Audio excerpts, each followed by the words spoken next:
Today, we're ranking every 2025 F1 circuit from S tier to F tier in an attempt to find out which track deserves the title of F1's best circuit. Our rankings may surprise you.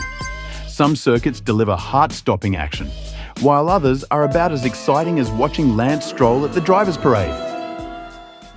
Australia, Albert Park. Let's get things started with Australia at Albert Park. It's a beautiful track, a bit fast, and can get chaotic at times. Overtaking isn't always easy, but when it happens, it's exciting. Athletes sweat. Not the most thrilling race of the year, but a solid B-tier way to kick off the season. Next up is China at Shanghai. It's a technical track with long straights and tricky corners, but it rarely delivers fireworks. Races here can feel a bit controlled and predictable, making it a solid C-tier circuit. Nice to watch, just don't expect too many heart-stopping moments. Japan. Suzuka is legendary. The famous S-curves are a perfect test of a driver's skill, rhythm and bravery. Get one corner wrong and it can ruin your lap. The flow of the circuit is incredible, fast and challenging from start to finish. Suzuka is pure adrenaline and easily earns its S-tier status. Bahrain was the first Gulf state to host a night race in F1, and its ultra-smooth surface often leads to higher tyre degradation than you might expect. The track looks amazing under the lights, with long straights and some tricky corners, but races here can feel a bit too controlled, which is why it lands in D tier. Still, when strategy or a little chaos shows up, it can get exciting. Saudi Arabia. Jeddah is the fastest street circuit on the F1 calendar, with drivers hitting over 330 km per hour on its long straights. The track is tight, high speed, and chaotic in the best way. One mistake can end a race instantly. That's why Jeddah earns its A-tier ranking, delivering edge-of-your-seat action almost every lap. Miami is a relatively new addition to the calendar, and its layout mixes long straights with tight corners around the city. Drivers cover 5.41 kilometers per lap, making it one of the longest street circuits. And it produces more overtaking than most street tracks.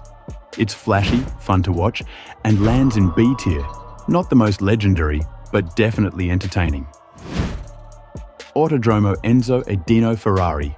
Imola is a classic track, 4.9 kilometers long, with a mix of fast corners and tricky chicanes. It's twisty, challenging, and often unpredictable, especially when the weather turns. Overtaking is possible, and races here can deliver real excitement, which is why Imola earns its A-tier spot on the calendar. Monaco. Monaco lands in the S tier and is crowned the most entertaining circuit in F1. Just kidding. Monaco is iconic. 3.34 kilometers of tight streets, elevation changes, and legendary corners like the hairpin at Fairmont. But overtaking is nearly impossible, which makes races here processional most years. That's why Monaco actually lands in F tier. Beautiful, historic, but not the most action-packed track on the calendar. Spain, Barcelona, Catalunya. Spain lands in E tier, and honestly, it's a bit of a meh track. At 4.65 kilometers, it's technically solid with a mix of corners and a long straight, but overtaking is limited and races often feel processional. It's a great place to watch teams test setups. And that's about it. Beautiful, historic, but not exactly edge-of-your-seat material. Canada, Gilles Villeneuve.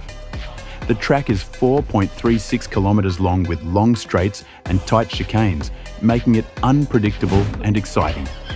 Last-minute overtakes and occasional crashes keep fans on their toes. It's not flawless, but when the action happens, it's thrilling. A solid B-tier classic. Austria, Red Bull Ring.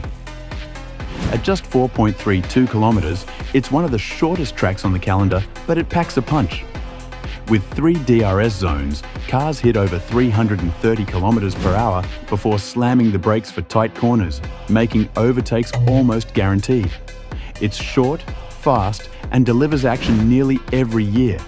That's why the Red Bull Ring sits comfortably in A tier. Silverstone, Great Britain. Silverstone is pure Formula One heritage. The first ever F1 race was held here back in 1950, and it's still one of the most exciting circuits today.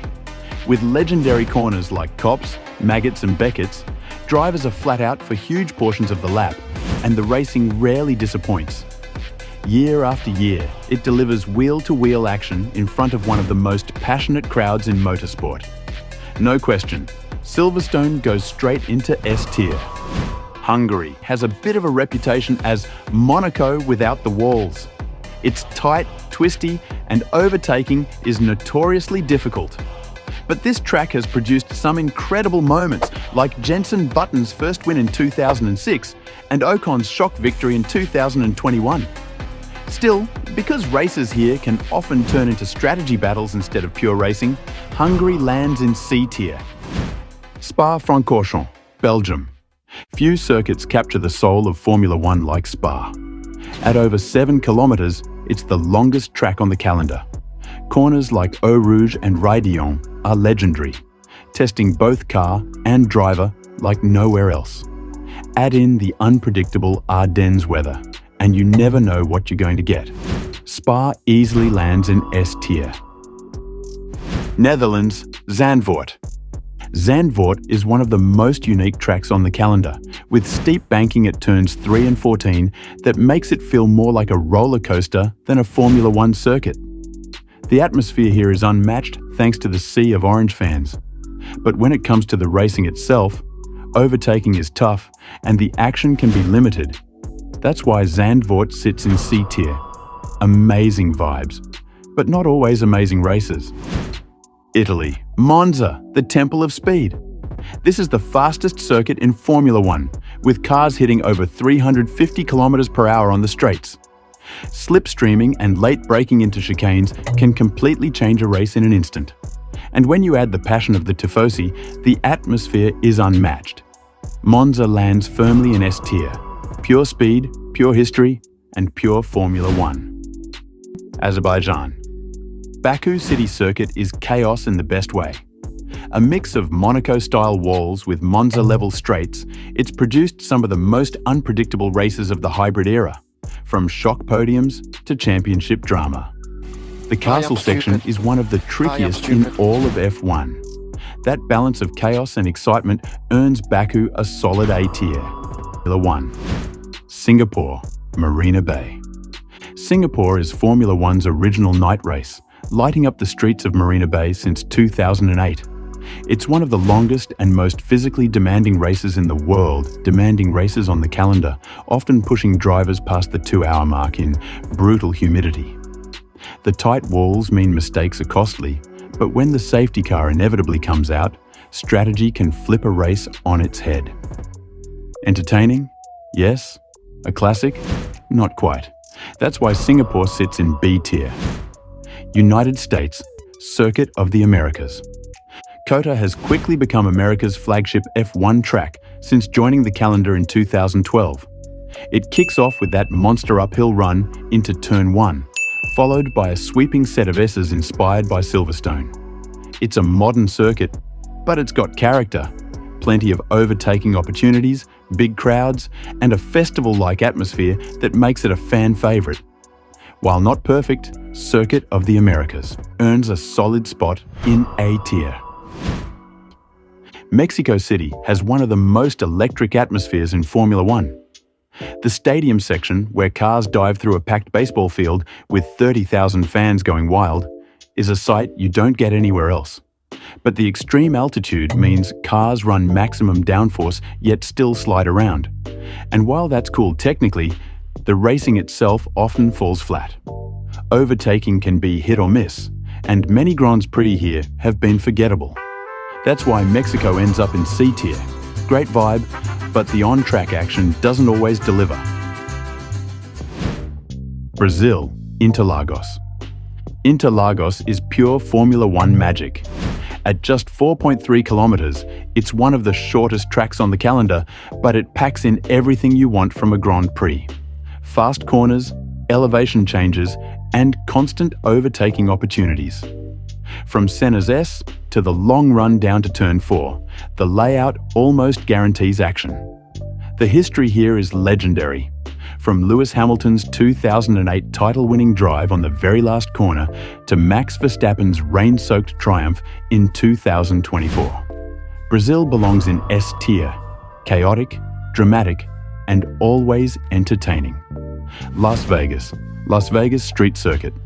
Las Vegas is flashy, fast, and set right in the heart of the Strip.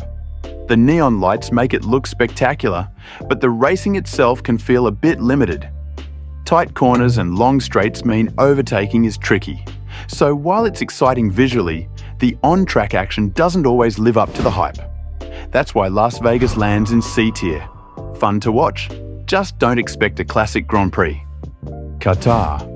Lusail is a modern, high-speed circuit with long straights and some tricky technical corners. It's fast, smooth, and definitely challenging for the drivers.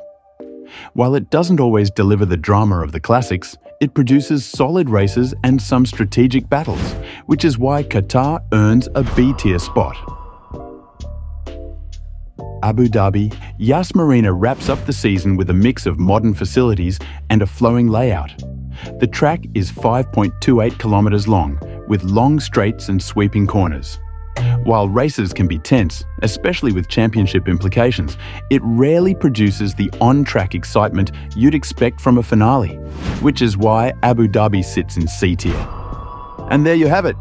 Every 2025 F1 circuit ranked from S-tier legends down to the tracks that just don't deliver the same thrills. From the high-speed chaos of Spa and Monza to the street party vibes of Zandvoort and the neon spectacle of Las Vegas, each circuit brings its own personality to the calendar. But after all the laps, twists and overtakes, one track stands above the rest. Suzuka, with its legendary S-curves, relentless flow and heart-stopping challenges, takes the crown as F1's best circuit. So, what do you think? Did we get your favorite track right? Or do you think another circuit deserves the top spot?